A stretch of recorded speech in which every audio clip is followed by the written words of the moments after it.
Welcome to Shawshank. Vested in me by the state of Maine, I hereby order you to serve 2 life sentences back to back.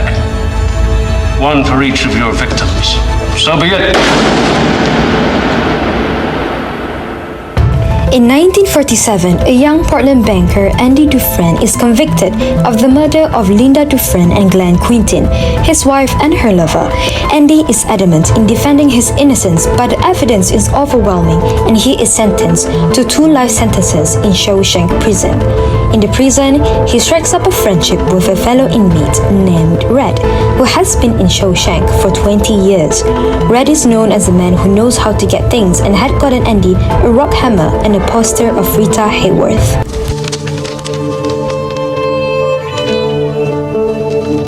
Shawshank is a cruel and unforgiving environment, with merciless guards, violent outbursts, and frequent instances of sexual assault. Early on, Andy becomes a target of persistent rape from a gang called the Sisters and their leader, Boggs. Fight. Better that way.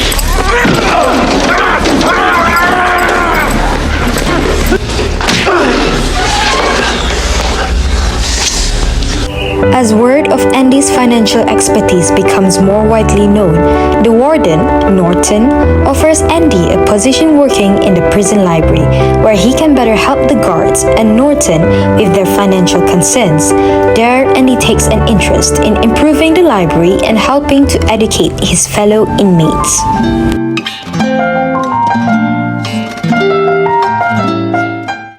After Norton institutes a program through which the prisoners can begin working on infrastructure outside the prison walls, he begins accepting bribes from local businesses who fear that prison labor will take away opportunities for their business.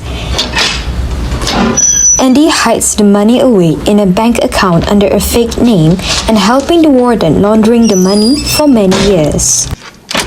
In 1964, Shawshank welcomes a new inmate, a likable man named Tommy Williams, who becomes a friend of Red and Andy.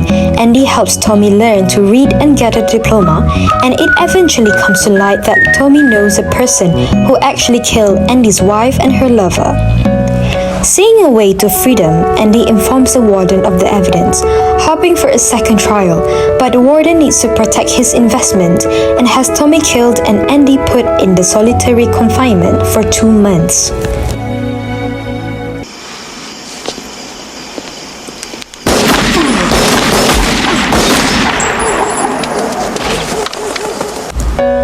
When Andy finally gets out of confinement, he tells Red about his dreams of freedom to live in a Mexican coastal town called Zihuatanejo.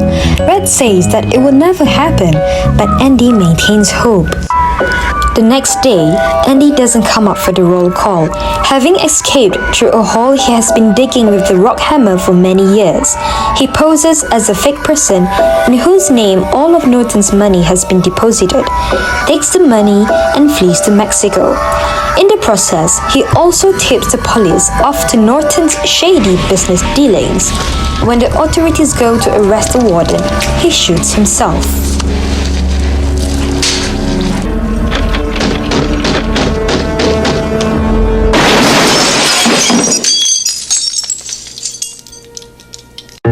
After 40 years, Red finally makes parole and visits the place in Buxton that Andy told him about. He digs up a box full of money and a letter from Andy telling him to come to Zihuatanejo. He does, and the 2 friends reunite.